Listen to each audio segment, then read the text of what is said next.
Olá, amigos da TV Mundo Maior. O médium Robson Pinheiro divulgou recentemente na internet uma mensagem dirigida aos brasileiros que teria sido enviada pelo espírito Tancredo Neves. A carta diz que o Brasil está sendo atacado por forças das trevas. Muitos espíritas estão indignados com esta mensagem e também com o médium. Inclusive, foi feito um documento com o objetivo de criticar a mensagem e o médium. André, eu gostaria que você comentasse alguns trechos dessa carta, como este. É a política das trevas, por meio de suas marionetes encarnadas, a deturpar tanto o significado quanto a razão, mesmo da ética e dos valores nobres e sadios, mediante o assassinato da fé do povo, alardeando uma visão populista ao mesmo tempo que encobre sua verdadeira face de estandarte do mal e das forças da escuridão. É possível que uma legião de espíritos esteja agindo sobre os governantes e partidários do nosso país? Claro. Governantes de todos os partidos e partidários de todos os partidos também. Nós estamos experimentando, na atualidade, em nosso querido e amado Brasil, um ataque das trevas, talvez como nunca antes visto, mas nós sabemos que após a noite escura vem a luz. Nós nos acostumamos a ver as coisas sempre pelo lado negativo, mas estamos passando por um momento extraordinário. Nós nunca vimos antes, na história deste país, irmãos e irmãs nossos comprometidos com a lei divina e, por que não dizer, com a lei dos homens, indo até as prisões. Isso é extremamente positivo. Queremos crer que daqui para diante, estes irmãos e nossas irmãs, ou todos aqueles que se dedicarem à política, pensarão duas vezes antes de se corromper. Isso é muito positivo. Então, nós percebemos que, embora talvez estejamos no ápice das trevas, especialmente da política do nosso país, estamos em um momento de transformação. Talvez estamos batendo no fundo do poço, talvez estamos caindo e, como disse um querido amigo nosso, o professor Severino Celestino, quando nós caímos, só nos resta olhar para os céus. Outro trecho que eu gostaria que você comentasse é este. Precisamos nos unir em oração, mesmo aqueles que de alguma maneira ainda se deixam levar pelas promessas que já se mostraram vazias e pelo idealismo disseminado em nome desta política desumana. Qual é a nossa responsabilidade, tanto espiritual quanto social, em relação ao que a carta diz que está acontecendo? Nós precisamos analisar a carta com muita fraternidade em nossos corações, sem chegar à conclusão de que se a carta é absolutamente anímica, né? Sendo a exteriorização do pensamento do médium, ou mesmo absolutamente autêntica, sendo o próprio Tancredo que nos traz a mensagem. Mas o que nós vemos é que o nosso país está em um momento de grande sofrimento. Os nossos irmãos e irmãs que têm hoje, sob a sua tutela, a responsabilidade de levar a nação adiante, comprometeram-se de uma certa forma com desvios que não é a carta que nos traz, que não é a análise individual ou mesmo partidária, mas sim as notícias que nos chegam. Então, nós precisamos analisar a carta não apenas pelo viés partidário, ideológico, mas por aquilo que realmente está chegando nos noticiários, pelo momento que o nosso país está passando. Mas acho que não nos cabe exercer qualquer juízo de valor, julgar quem quer que seja. Todos os partidos e todos os políticos, infelizmente, com raras exceções, não se deram ainda conta da bendita oportunidade que têm de servir a nação, de servir os menos favorecidos, de fazer caminhar o nosso Brasil, o coração do mundo, pátria do Evangelho, para momentos de igualdade, de fraternidade, de liberdade. Todos nós falhamos. Falhamos ao longo de décadas e décadas.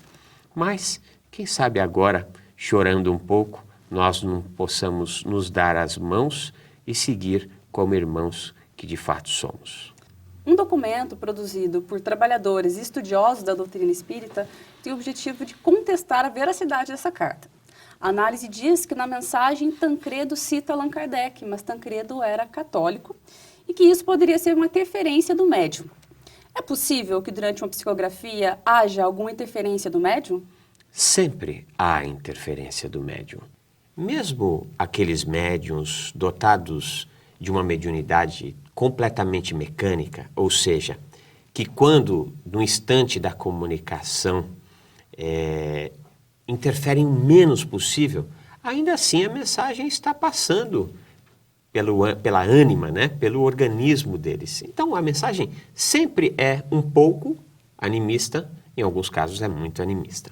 Agora, muito nos preocupa a nossa falta de fraternidade em exercer julgamentos para os nossos irmãos de ideal. Hoje, a doutrina dos espíritos tem sofrido um pouco, fruto de um grupo de irmãos e irmãs nossos que defendem a chamada pureza doutrinária. Nós não podemos nos esquecer que Jesus foi levado à crucificação porque muitos acreditavam que ele estava ferindo a pureza doutrinária judaica. Não podemos nos esquecer que um dos momentos de maiores trevas dentro daqueles que comungavam do cristianismo foi a Santa Inquisição, que de santa não tinha nada. Milhares de irmãos e irmãs nossas foram levados às fogueiras, aos sacrifícios, à tortura, porque homens e mulheres acreditavam que eles estavam ferindo a pureza doutrinária cristã. Dentro do Espiritismo, parece que estamos em algo muito parecido. Irmãos e irmãs nossas julgam detentores da única verdade. É bem verdade que Tancredo Neves era católico, assim como é bem verdade que Santo Agostinho era católico e mesmo assim contribuiu com Allan Kardec. Existem várias mensagens no Pentateuco Kardeciano cuja autoria é dada a Santo Agostinho, a São Luís. No Brasil nós temos dois médiuns muito respeitados pelos espíritas, Divaldo Franco, a sua mentora, Joana de Ângeles, era uma freira católica. Nós temos o apóstolo da mediunidade, Francisco Cândido Xavier. O seu mentor, Emmanuel, era um padre católico.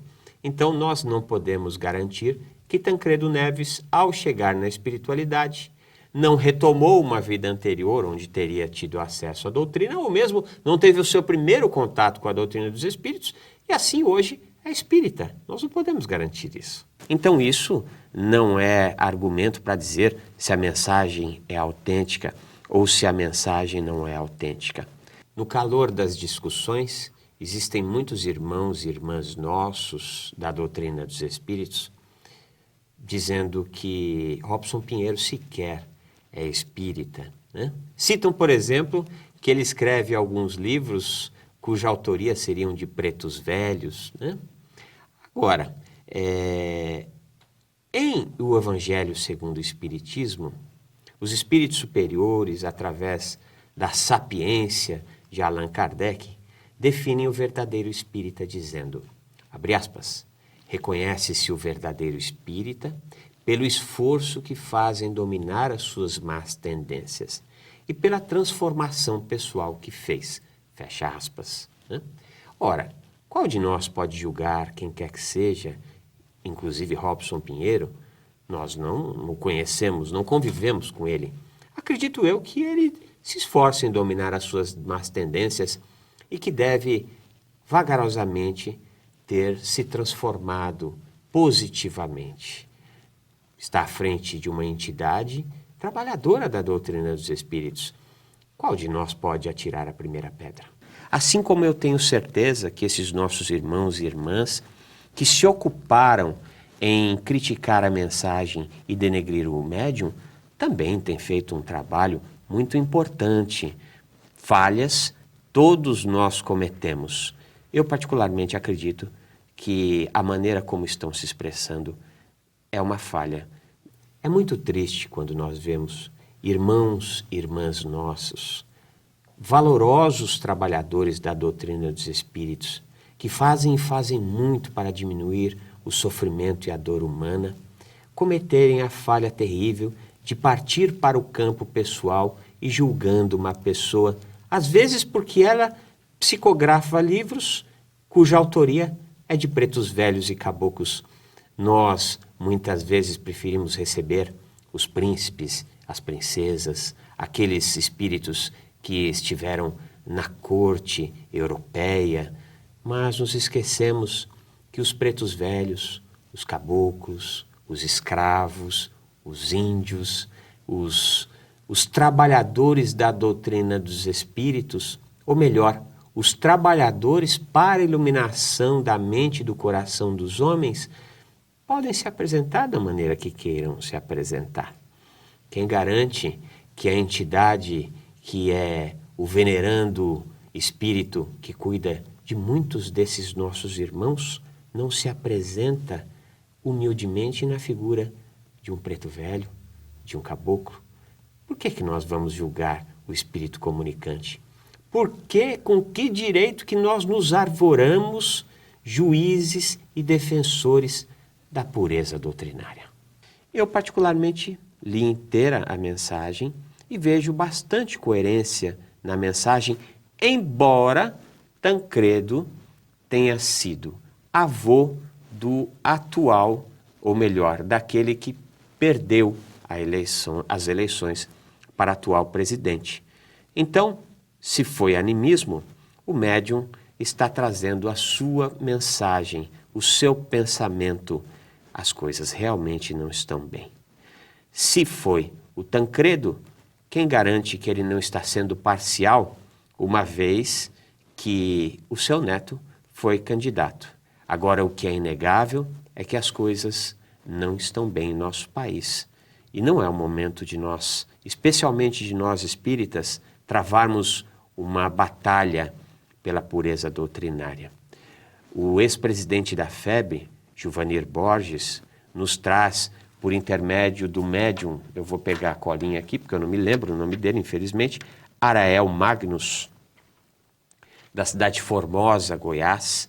Ele psicografou uma mensagem do Juvanir, que foi presidente da FEB. E a mensagem nos conclama a um momento de paz, de reflexão e de diminuição da citada pureza doutrinária. Ele encerra a carta dizendo que na espiritualidade foi recebido por uma preta velha. Infelizmente, eu acho que a pureza doutrinária tem sido um fator desagregador da nossa amada doutrina. E eu temo que ocorra dentro da doutrina aquilo que ocorreu no catolicismo e aquilo que ocorreu no judaísmo. Mas, se o Senhor é nosso pastor, Ele não nos faltará e devagarzinho nós vamos nos harmonizando. Então, na sua opinião, o embate entre os espíritas que concordam com essa mensagem e aqueles que desejam denegri-la não é positivo? O debate, se for feito de maneira respeitosa, eu não concordo com a mensagem. Eu não acho que seja o Tancredo. Eu acho que a mensagem foi do médium, e o médium é um opositor do partido que está no poder, né? Mas respeito o médium, respeito a mensagem, vamos analisá-la com fraternidade, com imparcialidade. Isso o debate é sempre positivo. O que nos assusta é quando o debate vai com o único objetivo de denegrir um trabalhador da doutrina. Acredito que isso não é positivo para a doutrina. Acredito que isso não é positivo para o debate em questão e acredito que isso é bastante negativo para aqueles que preferem tomar esse caminho. Muito obrigada pelas suas explicações, André. Nós que agradecemos. E você que está nos assistindo, qual é a sua opinião sobre este assunto? Deixe seu comentário na nossa página do Facebook e no nosso canal do YouTube.